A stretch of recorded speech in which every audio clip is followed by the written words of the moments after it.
22મી જાન્યુઆરીએ અયોધ્યામાં ભગવાન શ્રી રામલલ્લાની મંદિરના પ્રાણ પ્રતિષ્ઠા મહોત્સવમાં વીરપુર જલારામ મંદિર તરફથી 22 અને 23 બે દિવસ તમામ દર્શનાર્થીઓને મગજનો પ્રસાદ આપવાનો હોય. આજે વીરપુર મંદિર તરફથી આ પ્રસાદ બનાવનાર અને આપનાર 50 સ્વયંસેવકોની એક ટીમ વાતે ગાતે અયોધ્યા પ્રસ્થાન કરાવ્યું.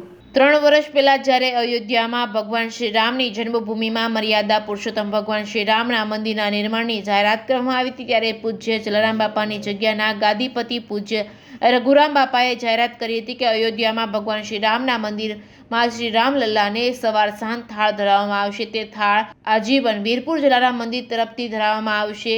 આ માટે ની મંજૂરી અયોધ્યા મંદિરના ટ્રસ્ટીઓ તરફથી મળી ગઈ છે. હવે આગામી 22મી જાન્યુઆરીના રોજ મંદિરના પ્રાણ પ્રતિષ્ઠા મહોત્સવ થવા જઈ રહ્યો છે. ત્યારે જલારામ મંદિર તરફથી ભગવાન શ્રી રામના પ્રાણ પ્રતિષ્ઠા મહોત્સવમાં આવેલ તમામ ભાવિકોને તારીખ 22 અને 23 જાન્યુઆરી એમ 2 દિવસ પ્રસાદ આપવામાં આવશે. આ પ્રસાદ અયોધ્યા ખાતે તૈયાર કરવાનો હોવાથી પ્રસાદની તૈયારી માટે આજે 50 જેટલા સ્વયંસેવકોનું એક મંડળ વીરપુર ખાતેથી ટ્રેન મારફતે રવાના થયું હતું. આ જલારામ મંડળ રવાના થયા પૂર્વે તમામ સ્વયંસેવકોને મંદિર ખાતે ગાયત્રી પરિવારની બહેનો દ્વારા હારતુરા કરી તિલક કરી સન્માન કરવામાં આવ્યું હતું. ઢોલ નગારા સાથે આ મંડળ મંદિરેથી પ્રસ્થાન કરી રેલવે સ્ટેશન તરફથી પ્રયાણ કરતા રસ્તામાં ઠેર ઠેર ફૂલ વર્ષા દ્વારા તમામને વધામણા કરવામાં આવ્યા હતા. જય શ્રી રામના તેમજ જય જલારામના નારા લગાવ્યા હતા અને મંડળે રેલવે સ્ટેશન ખાતે પહોંચી ટ્રેનમાં સ્વયં સેવકોને શ્રી રામ નામની ધજા હવામાં ફરકાવી વિદાય આપવામાં આવી હતી. Reporting by Bhagesh Dobariya, Virpur. વીરપુર જલારામ બાપાની જગ્યા ગાદીપતિ પૂજ્ય રઘુરામ બાપાના માર્ગદર્શન હેઠળ 45 થી 50 સ્વયંસેવકો આજે વીરપુરથી ટ્રેન મારફત અયોધ્યા જઈ રહ્યા છે. અયોધ્યામાં જઈ મગજનો મહાપ્રસાદ તૈયાર કરશે અને અયોધ્યામાં આવતા તમામ દર્શનાર્થીઓને એક ડ્રેસ કોડમાં રહી અને વીરપુરના સ્વયંસેવકો તમામ ભાવિક દર્શનાર્થીઓને આ મહાપ્રસાદ આપશે. 22-23 તારીખે કઈ તારીખે આપશે મહાપ્રસાદ? તારીખ 22મી જાન્યુઆરીએ અને તારીખ 23એ 2 દિવસ આ મહાપ્રસાદનું વિતરણ થશે. પછી બીજું કઈ થાળ ધરવાની એવી વાત છે કઈ?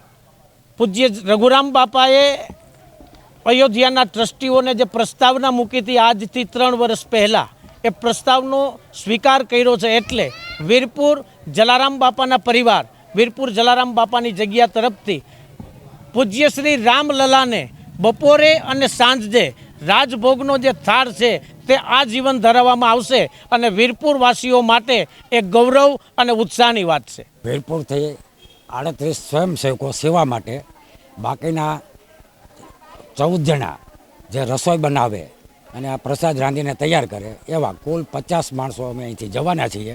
બાકીનો પરિવાર જે કંઈ આવે આ બધા ત્યાં જઈ અને બાપાનો પ્રસાદ રસોઈ જે કંદો એમને રાંધીને આપે એનું પેકિંગ કરવાનું છે. પેકિંગ કરી અને 22 અને 23 તારીખે આ પ્રસાદનું અમારે વિતરણ કરવાનું છે બાપા તરફથી.